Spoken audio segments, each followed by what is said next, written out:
Good morning. Oh, well, thank you. They never do that usually to me. I'm Christine Graham, MSP, and as Deputy Presiding Officer, and as a septuagenarian, it is my great pleasure to welcome you to the Scottish Parliament and to the 2019 Scottish Older People's Assembly.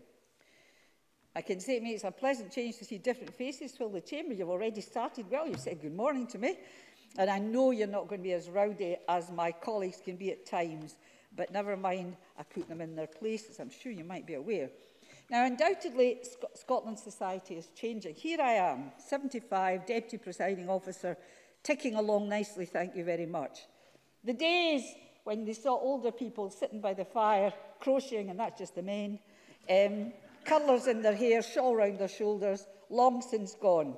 60, 70, 80, 90, we've a lot to give, we're sprightly, and health prevailing, we can manage to do it. So according to the National Records of Scotland, people aged 75 are projected to be the fastest growing age group in Scotland, and good on us. So it's going to increase by 27% in the next 10 years and by 79% in the next 25 years. I might not manage that. So this is great political, social and economic significance, as we're already finding out with the demands, for example, on the health service, on the care service, and unfortunately on the increase in dementia and dementia services. So as a society, we've not given enough thought to the positive aspects of ageing population can bring, because it's a huge plus. And also, however, we've also got to think about the special needs that we get as we get older. For example, in terms of assisting with care of younger generations, it can be an enriching experience. I don't know how many of you are grannies and granddads. Put your hands up. Yes, nice to send them home though, isn't it? And it can be an enriching experience for all. You know, what grandchildren sometimes say to you brings you up short. I recently had my granddaughter for 3 days each time. 3 days each week. I couldn't manage all 5 together. I went places I would never normally have gone. Top of a bus. Never bothered going up the top of a... Granny, can we go up and look out the window? Yes, we can. The museum. You know, she went swimming in the pools here in all her clothes. Granny encouraged that, because I like to upset her parents occasionally. But, you know, the grandchildren be a plus, and we can be a plus for grandchildren being in their lives, looking after them, sometimes looking after them every day. I don't do that, but, you know, big positive plus. So in my opinion, it's vital that older people are empowered with a stronger voice today to ensure our services and policies of tomorrow are fit for purpose. So today's Assembly should serve as a very public statement that older people's views, issues and ideas are important and valued in this year's Scottish Parliament. I see the Minister sitting there, and I can say, and I'm not just saying this, her ears will burn because I'm going to praise her, and I don't do that to everybody. Christina McKelvey is a smashing minister. She goes out and she listens to people, and she listens and takes on board what they say and acts on them. See? And I did that without getting paid. Of course, the Scottish Parliament itself is a relatively young institution. We're only 20 years old, but we've achieved quite a lot. There have been numerous parliamentary debates in this chamber, the cross-party group on older people, age and ageing, and I give my apologies for Sandra White, who can't be here today, who chairs that. It carries out a lot of work that looks into issues that impact the day-to-day lives of older people. We introduced, and we've kept, well, we didn't introduce, the Parliament introduced the concessionary bus pass, a great thing. While I'm on the topic, don't ever say you're prepared to pay anything towards it. That's just my view, because it's only charged if you use it. So if you don't use it, and you've got a Rolls Royce sitting out there that you're posh and you drive about and don't use your bus pass, it'll never get charged. And it keeps the buses running, it keeps you running, it keeps us fit. Great thing, the concessionary bus pass. So long may it go on. We introduced free personal care in this Parliament, which was a step towards recognising that if you need help at home just to get dressed or to open the tin of baked beans and put them on the heat, you shouldn't have to be charged for it. So we are facing challenges as society changes in the coming years, and as we get older, we need to be prepared. Now, I recognise from the list the number of groups represented here today is testimony to a strong and vibrant ageing sector. And you're in the front line in combating social isolation, which is something older people are fearful of. And I know, and I'm sure, you're opposed to the BBC taking away the bus pass, what am I thinking about there? It's a senior moment. I get my passes all muddled up. I once tried to use my parliamentary pass on the bus for a concessionary thing. They said, what the hell is that? I thought, oh, it's a big bad moment for me. The TV licence fee to over 75s may seem a small thing, but for some folk, that's their company. That's their company in the morning and at night. And it's a bad, bad idea to take that away from them. I don't think it's going to happen. I think you see, the good thing about you is you go out and vote. You vote, and every politician knows if they trample on older people and take away their bus pass or take away their free TV licence, you're not going to vote for them. Remember that. I'm sure you do. So I'm positive about the future. But there are big challenges, let's be honest, facing us today. This is your assembly. It's your chance to talk about your policies. I'm sure you'll make a big contribution to it. The Minister will be listening. And later on, we have a panel coming, different parliamentarians, to take your questions. I know they'll be sharp and to the point and put the fear of God in them. That's what it's supposed to do. Always when you get politicians. Put the fear, do a Jeremy Paxman on them. Oh, I wish I hadn't said that. But there you are. And welcome to your thing. And now I'm going to ask Christina McKelvey, after praising at the high heaven. No, I'm not. Yes, I am. I'm going to ask, what are you two deciding? Are you changing your mind? Honestly, are we doing it the way I'm saying, or are we doing it your way, Diana? Right.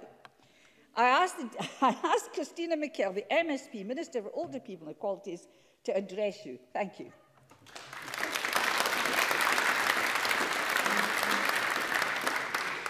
Oh, she's awfully bossy, isn't she? That's why she sits up there. Absolutely. Good morning, everybody. It's a pleasure to be with you all this morning. I was standing in this very place just a few weeks ago when we had the Scotland Women's Stand conference in this place, and every seat was filled with women who are looking to maybe get engaged in the political process, whether it's their community council, their Scottish Parliament, Westminster Parliament, Europe, or any other thing. And that was a really, really proud day when you look out and you see ordinary folk, the real folk of Scotland. I'd quite like to think that your parliamentarians are those people as well. But when we come into the chamber and we get to stand here and we look at the Older People's Assembly taking over Parliament today, it's a sight to see, I'll tell you. It's absolutely wonderful. So welcome to your Parliament, because that's the point of this place, is it's your Parliament. I think the last time I seen many of you were in the garden lobby when we had the reception, and that was away back in March. It seems as if time has marched on, pardon the pun, very, very quickly. Seems like a long time ago, but actually there's been a lot being done in that time. I don't want to go any further without thanking Diana and Caroline and the team for pulling all of this together. It's not easy to pull an event like this together. And when I came in across the garden lobby this morning and I felt that really warm, inviting and, interested buzz going on, I thought Diana and Caroline have pulled it off once again and given us a great assembly this year. I know it's been a challenge, but there you go. We are all here and we're all going to really enjoy it. And of course, this year marks the 20th anniversary of the Scottish Parliament, a celebration that we have all taken part in over the past year, and really proud of the fact that our young Parliament, she's only 20 years old, she's got a lot of learning to do, and having the Older People's Assembly in her today will hopefully inform that process. But there's been lots of events of celebration that we've been really happy to take part in. But there's one particular one that really interests me, and it's the Oral History Project, which aims to capture the untold memories from those who have worked here past and present. And you can read or listen to many of the interviews with MSPs, Parliament staff and journalists. Sometimes the Parliament staff's got the best gossip, so you maybe get the best stories there as well. But they've explored the influence of the Parliament, its impact on Scottish life, the information that it gives, the stories, the anecdotes. They're not recorded anywhere else, but we've recorded them here for the memories of our Parliament and for us to learn from that. I mention it today because it directly resonates with the work that I have been entrusted by the First Minister to do to improve to improve the lives of older people in Scotland.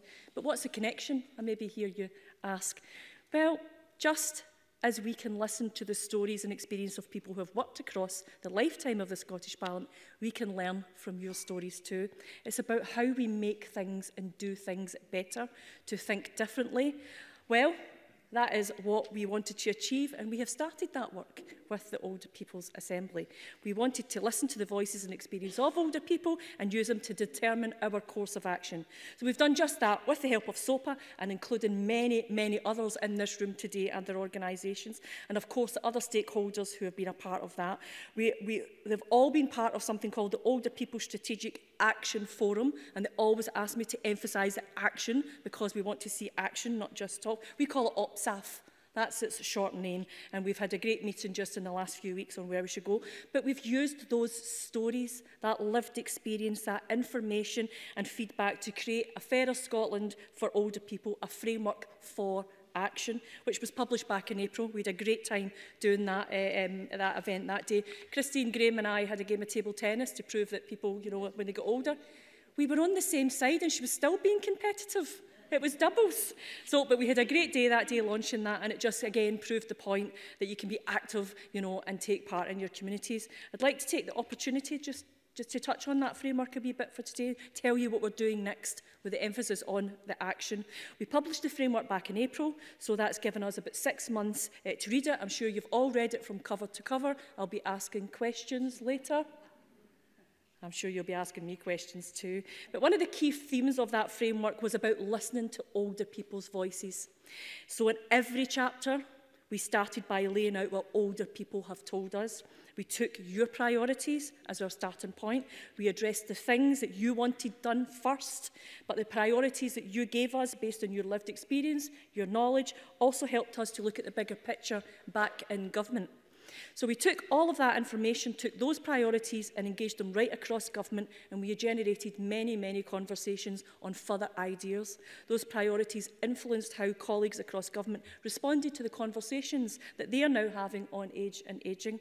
And that's precisely what my job in government is to do, is to stick my nose into everybody's business, to make sure they're mainstreaming this, to get people to think about equality as a first step, to think about the people who would be impacted upon with the decisions that they make. So that's why older people were right at the heart of that, because of course we need to do that. And to see yourself and walk for even just a few metres in somebody else's shoes, and remembering when you make those decisions in government that that's that person that you're making those decisions on behalf of makes good policy. So what are we doing next? As I said, the framework is 6 months old, and we're now looking forward to publishing our first annual report. The report will look at the 56 actions in the framework and see what progress we have made. I'm a progress person, I'm an outcomes person, and I need to mark progress as we move along so that we can actually see it's doing what it says in the tin. So I chaired a meeting just a few weeks ago of the Older People Strategic Action Forum in September, and they were incredibly helpful. We had great conversations about the progress we've already made, but we have more to do. That is of no doubt. And we need to sum up where we've reached in the last year. So we're doing some of that work. One of the conversations, a very important conversation that we had at that meeting, was around significant action we have to take forward in the next 6 months, and that's about tackling ageism. We all know older age isn't valued by everyone and that ageism exists. It's exasperating, absolutely exasperating. And it continues to strike me as ironic, given that we all age every single day. But why do we not see ourselves, our future selves, and think about how would we like to be treated as an older person? And I know many of you are facing that every single day. So that's the narrative that we have heard played out. It's played out in the media. That gets played out about older people constantly, and it constantly undermines the role that they play in our lives, wider society, and indeed our economy. And that's why the Older People Strategic Action Forum will be considering a piece of work around ageism and how we tackle the misconceptions, the stereotypes, and the negativity. I'm very excited to see how that progresses over the next few months, but it's worth stopping for a moment to think about ageism in a wider policy context. TV licences, already mentioned this morning. We work hard in government to make sure that when we use a cross-cutting approach to policy making and think about the unintended consequences of decisions that we make every day, we try hard to do that. We know that older people can be adversely affected by decisions made around local transport in rural areas, for instance, and changes to local community facilities when they're not properly accessible for everyone. We try to think about the impact there. So, with this in our minds, I'd like to tell you something about some reading that I've been doing recently, the state of play about TV licences and over 75s. The Office of Budget Responsibility was set up in 2010 with the role of providing independent analysis and advice to the UK's public finances. And the UK Government in Westminster requires the body to produce a fiscal risks report at least once every 2 years. I know this sounds a bit dry, but please bear with me. Well, I was reading their latest report published this July, and I wasn't overly surprised to see printed there in black and white their reports around public spending related to the new policy of means testing TV licences for over 75s. So to cut a long story short, and I quote, shifting the burden of welfare benefit free TV licences to the over 75s to the BBC to reduce the deficit appears likely to have fiscally costly unintended consequences. Now that's no surprise, but what does it mean? So it's there in black and white. Shunting this decision to the BBC isn't going to save the taxpayers any money whatsoever. In reality, it's probably going to cost more. Now, we know that many people will qualify if they're on pension credit, and I know there's an organisation here today who will support people to apply for pension credit. Please do that if you can. But what does it tell us? It maintains that negativity of older people getting something for nothing, doesn't it? Something free. It creates a false narrative between the old and the young that we pitch people against each other, a them and us, which sometimes is played out in the media. It's just not right, and we shouldn't tolerate it. But it's also very damaging, and as we continue to oppose it, and always will oppose it, I wanted to point out today that not only is this a good example of bad policy and the lack of understanding about those unintended consequences in policy making, but it adds to that generational divide and that negative rhetoric. We have to stand up against it. The Scottish Government does oppose this policy. We will always oppose this policy, and we won't be a party to it whatsoever. We will hope to try and do better. Now, I've looked at the line-up for today. We will always oppose this policy, and we won't be a party to it whatsoever. We will hope to try and do better. Now, I've looked at the line-up for today's conference, and I've already said to somebody here, there are workshops and varied speakers, and all of the themes of today have really important influences in their own right, but combined they go to show the breadth of the issues that affect older people in Scotland and the variety of issues that need to be tackled both in government and in our communities and beyond. The workshops are looking at age-friendly communities, for instance, primary care, digital connectivity, food and nutrition, older veterans and hearing the voice of older people. And I'm glad we've got the Veterans Champion here today. All very, very relevant and important. Ange Jones, I believe, will be here for the Centre of Ageing Better, and she will be here to talk about age-friendly community and what the benefits of that can bring to all of us. There's a session on digital participation, and we know that SOPA are champions of increasing digital participation to help ensure everyone has the skills and the opportunity to access the benefits of the internet and ultimately help us to close that digital divide. I'm also delighted, as I said, to see the Veterans Commissioner here today, Charley Wallace. He'll be speaking later. He'll be leading a workshop on older veterans, a very important aspect of life in Scotland. And there's health and nutrition workshops too. I don't know what they would have thought about all those lovely pastries down there this morning, but, you know, in moderation and wee bits, it's nice. But of course, we can't escape the fact that the 31st of October is hurtling towards us. But I did promise Diana I wouldn't mention the bad B word today. So I won't, I'll just say the B word and everybody knows what we're talking about. So, in finishing up, I am very proud that to have what we've achieved together in this role for me over the last 18 months. I have made many, many connections. I've made new friends. I've learned so much. And this is no small part down to SOPA and the work that they do and other members of the Older People Strategic Action Forum. Don't forget the action.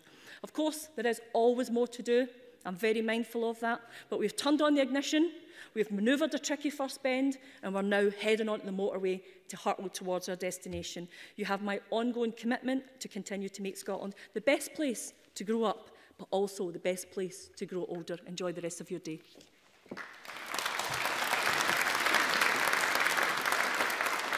Thank you very much, Minister. Before I proceed, I'm just going to tell you, I've spotted a few politicians amongst you, so they'll be listening very carefully. Apart from your words, I see Stuart Stevenson, MSP, Maurice Corrie, MSP, Deirdre Brock, MP, Councillor Lane Thornton Nicholson, Councillor Jimmy Miller, and a provost. I'm sorry, I don't know where you're provost of? North Ayrshire. So is there anybody I've missed? So there you are. So they're all sitting in and listening, and because obviously services are delivered by us, but also delivered by council. So that's good stuff. Now, thank you, Minister. And can I ask now Diana Finlay? I've known Diana a long time. Unfortunately, she's also known me a long time, Chairperson of the Scottish Older People's Assembly, to come to the lectern and address the Assembly. And while she's getting there, can I tell you that Diana has held the position of Chair since 2018. She has a wealth of experience, having worked in business and hotel management. Following retirement, what retirement, Diana? You've known your fingers out of any pies. Was involved in better government for older people and has served on Age Scotland Board and is currently the regional ambassador for the Borders. Locally, she's chairperson of the Borders Older People's Forum, is on the Borders Board of Social Enterprise Chamber, attends various other groups relating to older people and their concerns, and is also coming to my office shortly to talk about regeneration. She's into everything, let me tell you. Diana.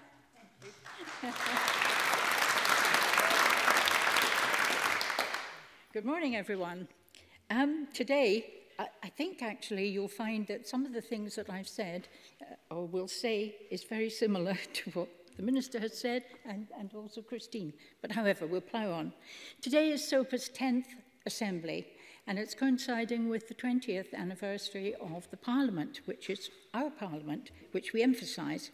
And also we're holding it as closely as we could to the 1st of October, which you know is the Older People's Day.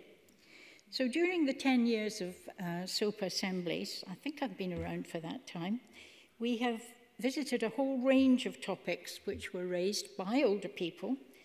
Health and care, that always comes up top, transport, housing, others, most of which we continue to raise because we haven't really resolved these things yet. So we're hoping. Plus now we have extra challenges. I know you've heard about the TV licence, closure of banks and ATMs, broadband still not reaching everywhere, and the dreaded scams which are frightening a lot of older people who are not as IT knowledgeable as we might be. I hold myself in that. I use the computer, but I'm not as good as I should be. During this last year, we've been delighted to welcome just over 20, I think it's 21 new members, so that is good. And both organisations and also individual members, people who've retired and feel they would like to be involved and participate. A current project of ours, which is quite, I think, important, is to persuade, encourage, nag, the local authorities in Scotland, 32 of them I believe, to appoint an older people's champion and hopefully a councillor who will do the work because they know they won't be voted for again, but to raise the points that are relevant to older people's services and just to keep reminding the rest of the people in councils what's needed. We are very pleased that Age Scotland is working with us on this too, because they feel it's an important thing too. So far, we have 5 older people's champions from various local authorities in SOPA, a few more who've expressed an interest, haven't quite taken the plunge yet, so perhaps we need to encourage more. Interesting to note that in Wales, it's obligatory. Every local authority has an older people's champion. So I would ask, why not us? Why not in Scotland? Why should we be lagging behind? So we'll push them on that. During this last year, SOPA members we've attended various meetings on lots of different subjects with government departments, OPSAF, of course. I like the word action always, that encourages me, as well as other organisations. And we were pleased to be able to feed into the government's A Fairer Scotland for Older People, which is the framework that the Minister mentioned. And we will be also watching how things progress. I'd like to emphasise how important it is, I feel, that you raise your concerns to those who represent you, whether it's SOPA, Age Scotland, Scottish Pensioners, Unforgotten Forces. If you don't tell us what problems you're encountering, concerns, worries, anxieties, whatever, we can't then have the information to take forward to those who have the power to make changes. So don't be shy, speak up and say, and at least, not every problem can be solved, but at least we can ask the question and maybe get a sensible answer as to why it can't be resolved, and treat us like adults. because we know money is tight, however. So we're very proud to be an associate member of the Unforgotten Forces Consortium, and we recently held a very successful event in Bathgate. I'd never been there before. And many of the veterans were there with wives, and they were saying how surprised they were once Glenn had done his presentation about all the different organisations within the consortium at the services that were available to help ex-military people. So really very worthwhile, and it was a very happy occasion. So today we're very pleased to welcome the Veterans Commissioner, Charley Wallace, here today, and he's going to be leading, as Christina said, that workshop. So of course we have other workshops led by partner organisations, and you will have already chosen your workshop. I looked at the choice and there were 2 or 3 I would have liked to have attended, but that can't be. So quite difficult. But I'd like to thank them all for taking part in our assembly. And it just shows the strength that we have if we work together in partnership. I think that's important, and communicate with each other. But however, today is your day to raise concerns, make comments, listen to others, chat with old friends, because I've seen a few that I've known for years. Also, can I suggest that you maybe speak to a couple of people you've never met before, because that's a way to make new friends. And I hope you all have a happy and worthwhile day. Thank you.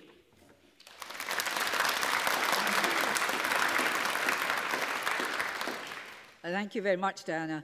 We're now going to hear a series of short presentations from a range of organisations who are represented here today, and I'll ask each person in turn to come to the lectern with a polite reminder that each speaker has 3 minutes to speak. To start the presentations, can I ask Maureen O'Neill from Faith in Older People to the floor? Maureen, please. Well, give them a clap. There you go. Thank you, and thank you very much for inviting me. I'm going to talk about whether spiritual care matters. We talk a lot about body, mind, and spirit, and we're all of it.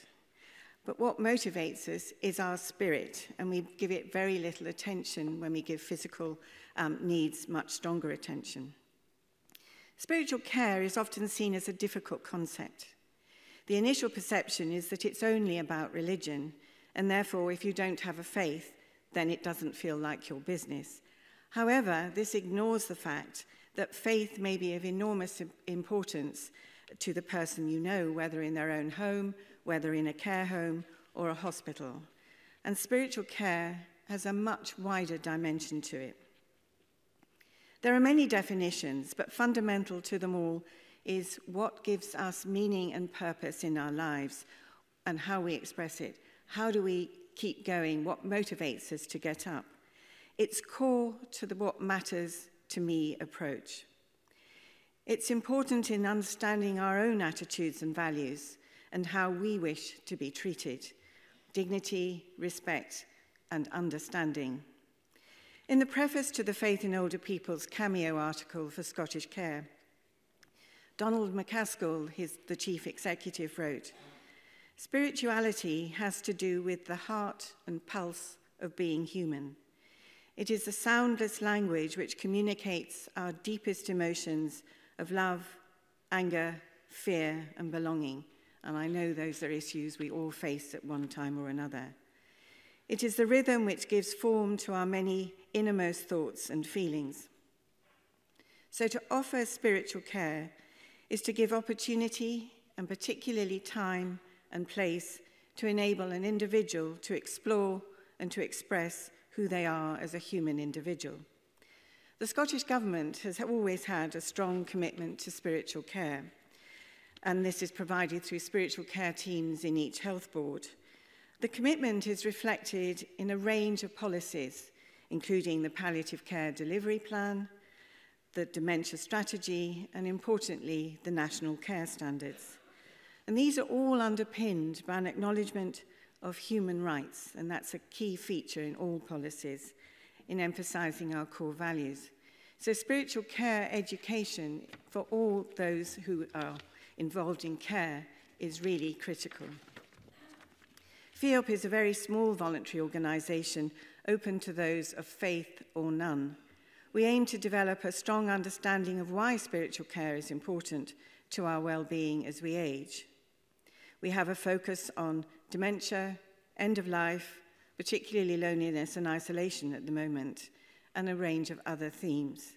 We work with faith communities, health and social care staff, volunteers and academics to build awareness, gather evidence, and stimulate activity and understanding. Does spiritual care matter? The answer is yes.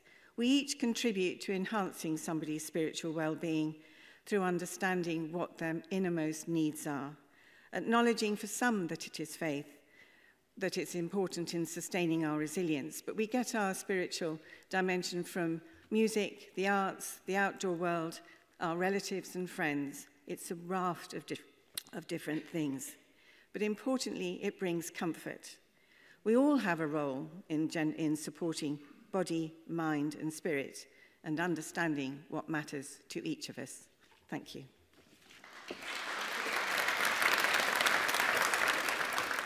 We'll now hear from Jimmy Miller from North Ayrshire Council. Mr. Miller, please. I think he needs... Yes, go! Give him a wee clap as well. It helps you on your way if you do that. Oh, this is awesome. Anyway, first I'd like to make a statement. I'd like to thank or apologise to the British government for living to the ripe old age of 79. I feel as if I've got to do that. I feel as if I've been attacked left, right and centre. So my apologies for living so long. When the Tory government announced they were passing responsibility for the cost of providing free TV licences for over 75-year-olds to the BBC, we all knew it was coming. The BBC is one of those institutions that many Tories hate. Why? Because it has historically been one of the levellers of our society, providing the same news and content to all their viewers and listeners, ensuring that anyone can be informed about what is going on in our country and the world if they're interested. For many pensioners, particularly as they get older, a TV is a source not just of information or entertainment, but more importantly, company. When the last Labour government introduced the free TV licence for over 75s, it did as part of a package of measures designed to recognise and respect older people. Many of us here will have had our disagreements with Labour and with the Labour government. There are many things on which we can say Labour should have gone further, or when they could have done more. But we can all recognise that pension credit, concessionary bus travel and free TV licence were policies that were genuine attempts to improve the lives of pensioners. And a footnote here, we actually got the free television licence because the then government recognised that we were getting a pittance of a pension, the fourth worst pension in the whole of Europe. Outrageous. For the Tories, however, imposing new cost burdens on the BBC with no funding to deliver meant that hitting pensioners was just a price worth paying. This is not a government that cares about, rather a heartless one, a government which knows the value of nothing, only the cost. The withdrawal of TV licence will leave up to 3.7 million pensioners worse off. It will hit housebound, isolated and lonely pensioners hardest. Shame on them. Some pensioners will still be entitled to claim their TV licence, but it's only be those who are receiving the reformed pension credit. Talk about adding insult to injury. Only yesterday, I'll tell you because it was Wednesday. On Wednesday, I attended a retired members' conference of my union, the JMB Scotland, and heard a representation from the Scottish Pensioners Forum about how the government was failing to ensure take-up of pension credit amongst pensioners who are entitled to it.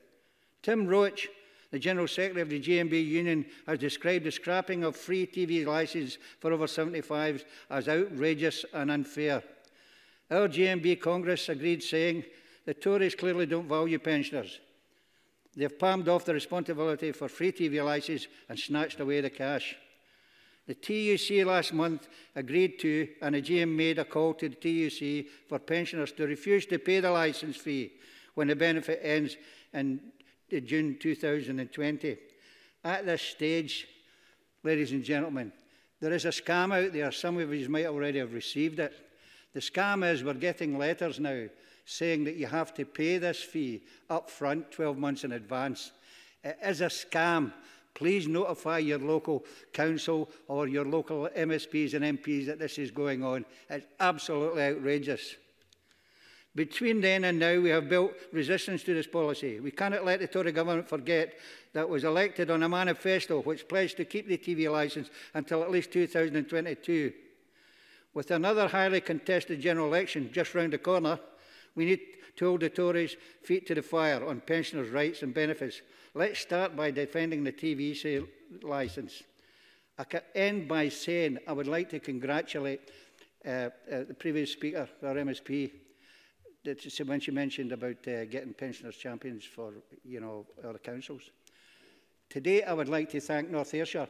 I took a motion, whenever they did this, I put a motion in front of the North Ayrshire Council saying to do away with that. Unanimously passed it. So I put it to all you to go to your councils. Find out where they stand on this. This is too important for us. And as various MPs and MSPs have told me, we can win this one. We've just got to stand together. And that's always been the biggest problem with pensioners. For some reason, we all sort of get together on this one. We can win this. It is unfair. It is unjust. So please go forward and do that. Thank you very much indeed. And I hear from Jerry Kiernan from Independent Age. Mr. Kiernan, thank you.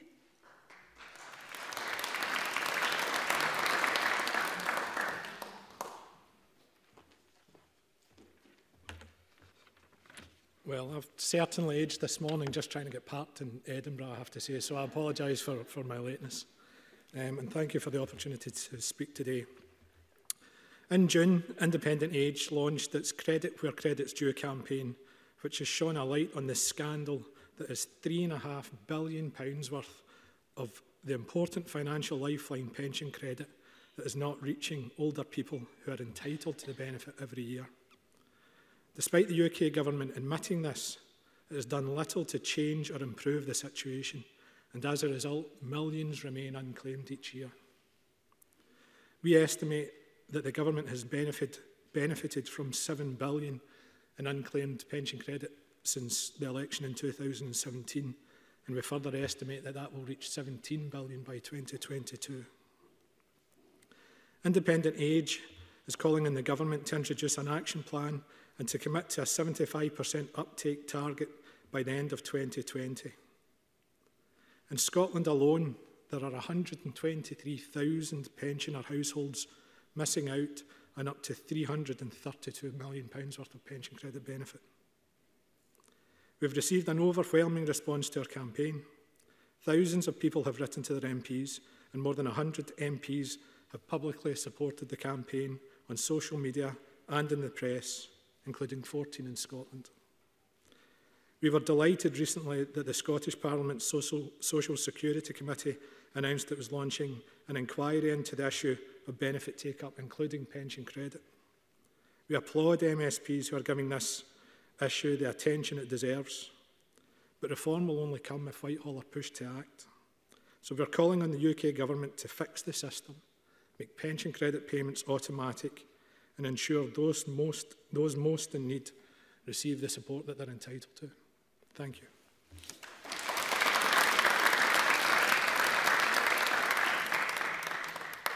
Now, can I ask Betty Milton from Sighthill, Broomhouse and Parkhead Community Council to speak, please? Betty, please.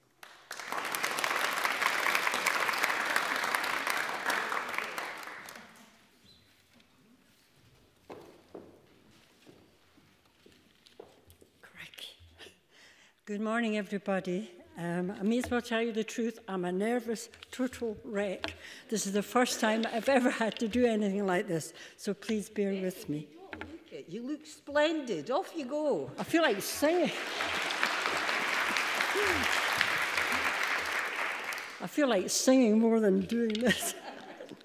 Right, ladies and gentlemen, the reason I'm speaking to you today is regarding older people that are falling very badly outside their homes.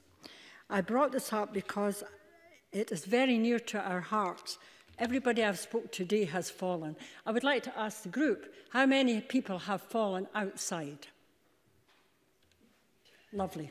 I don't mean lovely because you fell, but lovely that is true. I have done it myself. Sometimes it's your own fault, but even so, it's mostly bad roads. What the government and the councils have got to realise, people are going to be living longer and longer. I'm one of them. So I think they've got to realise that the most important thing is keeping people out of hospitals. And the only way you can do that is by having decent pavements and decent walkways for older people. I know myself that after a fall, you go outside and you don't look, you're doing this. And you're getting all crouched. And it really is a bad thing when you have a bad fall. So that's really what I'm asking the government and the councils to start considering, to make decent pavements so older people can get out there, have fun. It doesn't matter what age you are. You get out, enjoy your life, and live it well. Thank you very much.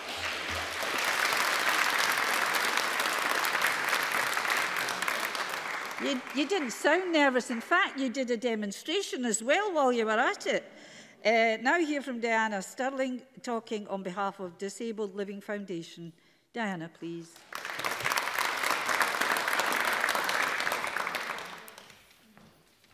I'm very nervous as well, so... Good morning, everyone. My name is Diana Stirling, and I work for the Disabled Living Foundation. I am the independent living lead for Scotland. And today I want to talk to you about mis-selling of mobility and equipment and devices that goes on in Scotland. The Disabled Living Foundation is a 50-year-old UK-wide charity that provides impartial advice and information on equipment solutions to enable self-purchase of equipment and self-management of long-term conditions. One of the government's Ageing Society grand challenges is to utilise the power of innovation to meet the changing needs of an older society. The current and future transformational change in health and social care aims to support more people to remain independent for longer. There's a general lack of awareness that assisted equipment exists, a lack of knowledge of where it can be found, and impartial guidance on what would be most suitable. Long waiting times for OT assessments across Scotland means that we miss the opportunity for early intervention and prevention. There's been an increase in the amount of intelligence reported by Trading Standards over the past couple of years with regard to mis-selling of mobility equipment and adaptations throughout Scotland, a problem which directly targets elderly consumers. These consumers are often subject to lengthy sales pitches within their homes and ultimately pressurised into paying thousands of pounds for products such as mobility scooters, adjustable beds and mattresses, which are not suitable to their needs and often not of a satisfactory quality. Should consumers attempt to cancel, the trader will claim that the items are bespoke and therefore exempt from the statutory 14-day cooling off period, keeping all or some of the purchase price. It has been identified that over the past year, the consumer's detriment recorded in relation to mobility aids is under £42,000. The true figure is much likely to be higher, as this only relates to the detriment recorded by intelligence reports produced by Trading Standards. Stories of elderly and disabled people being ripped off by cold callers who visit them at home and pressure them to sell them unsuitable equipment at inflated prices are well known. Some examples are a woman in her 70s who recently was contacted by a cold caller and sold a bed which she was told was bespoke and had medical benefits. The bed was not as advertised and she lost over £10,000. A 78-year-old man was cold called about mobility aids a day after being discharged from hospital by a company implying that they were connected to the NHS. He was pressured into paying a deposit for a reclining chair that he didn't need and found it difficult to get his money back when he changed his mind. The 100-year life report states that 1 in 3 of the workforce in Scotland is over 50. In Scotland, many workers are also carers who will be working longer. combining the dual roles of working, caring for ageing relatives and caring for family. 60% of older people in Scotland care for someone else. So providing impartial information and advice for older people has multiple benefits. It is empowering to the individual, gives choice and supports the co-production of health by handling control to the individual.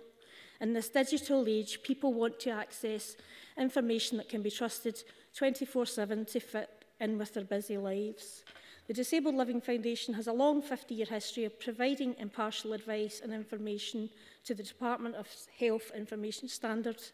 We ask that the Scottish Government support our work in Scotland and to work with us to enable people to take ownership of their own health earlier with online self-assessment and equipment purchases, safe in the knowledge that they are making informed choices and not being missold equipment that is unsuitable and expensive. Thank you very much. Thank you. All these people that say they're nervous and they speak well, you know. Can I thank all the people for everyone for the contributions, and obviously it's given us all food for thought. I found that extremely interesting about the scams. Nobody's come to me about that yet, but they're welcome to do so. We're going to have a question session shortly, so I'll give you a wee break till 12 o'clock when we'll have our panel in front of us for questions. Thank you just now. So you get a break till 12 o'clock.